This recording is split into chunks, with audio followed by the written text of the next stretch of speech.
Hello dear student, welcome back to my YouTube channel. तो dear student, आज की इस वीडियो में हम सभी लोग क्लास 12 सुमित्रानंद पंत जी द्वारा लिखित नौका विहार की व्याख्या का अध्ययन करेंगे। तो डियर स्टूडेंट, यह वीडियो आप लोगों के लिए बहुत ही ज़्यादा खास जाने वाली है।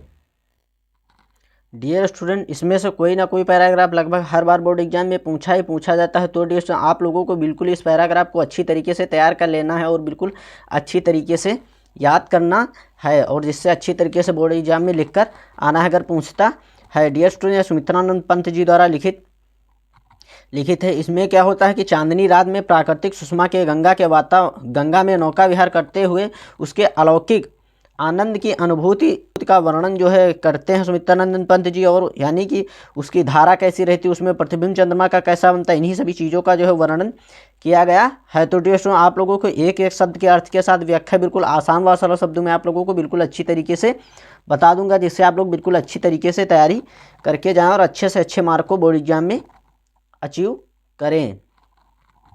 तो डियर स्टूडेंट, यहाँ पर बिना किसी देरी के शुरू करते हैं अपनी इस वीडियो को। डियर स्टूडेंट, अगर आप चैनल पर नए हैं तो प्लीज़ यार यूट्यूब चैनल को सब्सक्राइब करें, वीडियो को लाइक करें, कमेंट करें एंड बेल आइकन को दबाना बिल्कुल भी ना भूलें, जिससे मैं जो भी वीडियो अपलोड करूँ वो डायरेक्टली सबसे पहले आप तक जरूर पहुँचे। तो शुरू करते हैं अपनी इस वीडियो को। शांत स्निग्ध ज्योत्सना उज्ज्वल अपलक अनंत नीरो भूतल, सैकत सया पर दुग्ध धवल, तंगी गंगा भीष्म विरल, लेटी है श्रांत क्लांत निश्चल, तापस बाला गंगा निर्मल, शशमुख से दीपित मृदुल करतल, लहरे उर पर कोमल कुंतल, गोरे अंगों पर सिहर सिहर लहराता तार तरल सुंदर, चंचल अंचल सा नीलांबर, साड़ी सी सिकुड़न सी जिस पर, शश की रेशमी विभा से भर, सिमटी है वर्तुल मृदुल लहर। यानी कि डियर स्टूडेंट, शांत स्निग्ध ज्योत्सना उज्ज्वल। स्निग्ध मिस होता है चिकनी, ज्योत्सना मिस होता है चांदनी, शांत मिस शांत, उज्ज्वल मिस होता है रोशनी या उज्ज्वल। यानी कि चारों ओर शांत स्निग्ध और उज्ज्वल चांदनी छिटकी है। अपलक अनंत नीरो भूतल। अपलक मिस होता है लगातार या एक टक। अनंत मिस क्या होता है आकाश। नीरो मिस होता है बिना किसी आवाज़ के या शब्द रहित या बिल्कुल शांत। भूतल मिस होता है हमारा पृथ्वी। तो फिर आकाश टकटकी बांधे हुए पृथ्वी को देख रहा है। यानी कि चारों ओर शांत स्निग्ध और उज्ज्वल चांदनी छिटकी हुई है और आकाश टकटकी लगाए हुए या बांधे हुए पृथ्वी को एक टक देख रहा है। सैकत सया पर दुग्ध धवल, तवंगी गंगा भीष्म विरल। सैकत मतलब बालू होता है और तवंगी मिस क्या होता है दुबली पतली शरीर वाली। विरल मिस होता है कम जल वाली। ग्रीष्म मिस गर्मी। यानी कि सैकत सया पर दुग्ध धवल, तवंगी गंगा भीष्म विरल, लेटी हैं श्रांत क्लांत निश्चल। और लेटी हैं श्रांत मिस थकी हुई, क्लांत मिस दुखी, ऐसे मनोहर और निशब्द वातावरण में ग्रीष्म के कारण मंद और क्षीण धारा वाली गंगा बालू के बीच मंद मंद बहती हुई ऐसी प्रतीक हो रही है मानो कोई छरहरे दुबले पतले शरीर वाली युवती दूध के समान, दूध के जैसे सफ़ेद सया पर गर्मी से व्याकुल होकर थकी हुई, मुरझाई हुई, शांत लेटी हुई हो। यानी कि दुग्ध धवल मतलब दूध के समान सफ़ेद। दुग्ध मिस दुग्ध, धवल मिस होता है सफ़ेद। सैकत सया पर दुग्ध धवल, यानी कि सैकत मिस होता है बालू।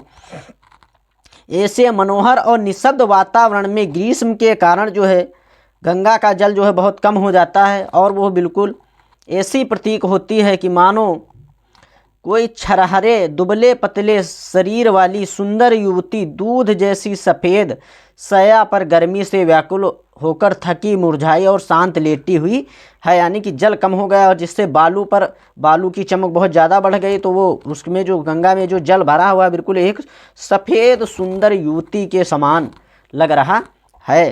तापस बाला गंगा निर्मल, शशमुख से दीपित मृदु करतल। तापस बाला गंगा निर्मल। शशमुख होता है चंद्रमा, दीपित मिस होता है प्रकाशित, मृदु मिस मृदु, करतल मिस होता है हथेली। करतल मिस क्या होता है हथेली। तापस बाला गंगा निर्मल, शशमुख से दीपित मृदु करतल, लहरें उर पर कोमल कुंतल। यानी कि कुंतल मिस क्या होता है, बाल, और उर मिस होता है हमारा हृदय। लहरे लहरे हो गया। तापस बाला गंगा निर्मल शशि मुख से दीपित मृदु करतल, लहरे उर पर कोमल कुंतल। गंगा जल में झलकता प्रतिबिंब ऐसा प्रतीक हो रहा था।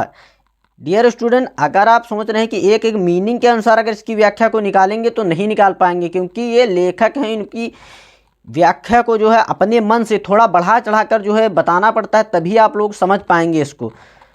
यानी कि गंगा जल में झलकता प्रतिबिंब ऐसा प्रतीक हो रहा था मानो गंगा रूपी कोई तपस्वी अपने चंद्रमुख को उसी के प्रकाश से प्रकाशित कोमल हथेली पर रखे लेटी हो, और छोटी छोटी लहरें उसके वक्ष स्थल पर लहराते कोमल केस। यानी कि जो है कोई, यानी कि जब गंगा में चंद्रमा का प्रतिबिंब पड़ता है तो वह ऐसे ही प्रतीक होती है कि मानो कोई गंगा रूपी तपस्विनी अपने चंद्रमुख को उसी प्रकाश से प्रकाशित कोमल हथेली पर रखे लेटी हो, और छोटी छोटी लहरें उसके छोटे छोटे लहरें उनके बालों के समान लहरा रहे हैं। उनके बाल जो है छोटे छोटे लहरों के समान इधर उधर लहरा रहे हैं।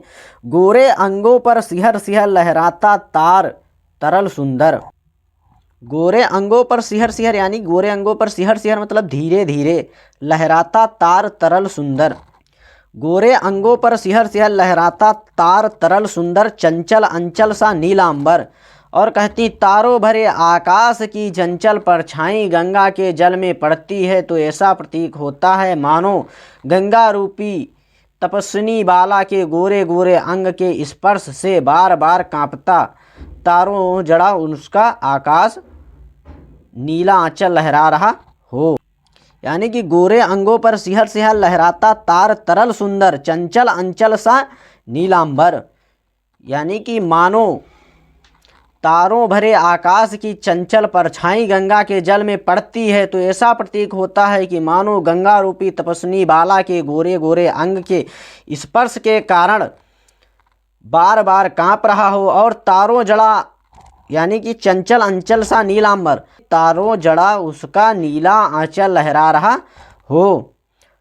साड़ी सी सिकुड़न सी जिस पर सस की रेशमी विभा से भर, सिमटी है वर्तुल मृदुल लहर। साड़ी सी सिकुड़न सी जिस पर, यानी कि और उस आकाश रूपी नीले आकाश पर, नीले आंचल पर, यानी कि उस आकाश रूपी नीले आंचल पर चंद्रमा की कोमल चांदनी से प्रकाशित छोटी छोटी कोमल टेढ़ी मेढ़ी बलखाती लहरें ऐसी प्रतीक हो रही हैं मानो लेटने के समय उसकी रेशमी साड़ी में सिलवटें पड़ गई हों। सिमटी हैं वर्तुल मृदुल लहर, वर्तुल मिस होता है टेढ़ी मेढ़ी, मृदुल मिस होता है कोमल। साड़ी सी सिकुड़न सी जिस पर सस की रेशमी विभा से भर, सिमटी हैं वर्तुल मृदुल लहर। उस आकाश रूपी नीले आंचल पर चंद्रमा की कोमल चांदनी से प्रकाशित छोटी छोटी कोमल टेढ़ी मेढ़ी बल खाती लहरें। यानी कि जब चंद्रमा की चांदनी जो है गंगा के जल पर पड़ती है तो जो लहरें उठती हैं, लहरें उठने के कारण, वो चंद्रमा की रोशनी पड़ने के कारण जो है ऐसी प्रतीक होती, बल खाती लहरें ऐसी प्रतीक होती हैं मानो लेटने के कारण उसकी रेशमी साड़ी में सिलवटें पड़ गई हों। यानी कि जो है सिमटे आ गई हैं, यानी कि कोई साड़ी पहने हैं उसमें कोई सिलवटें आ गई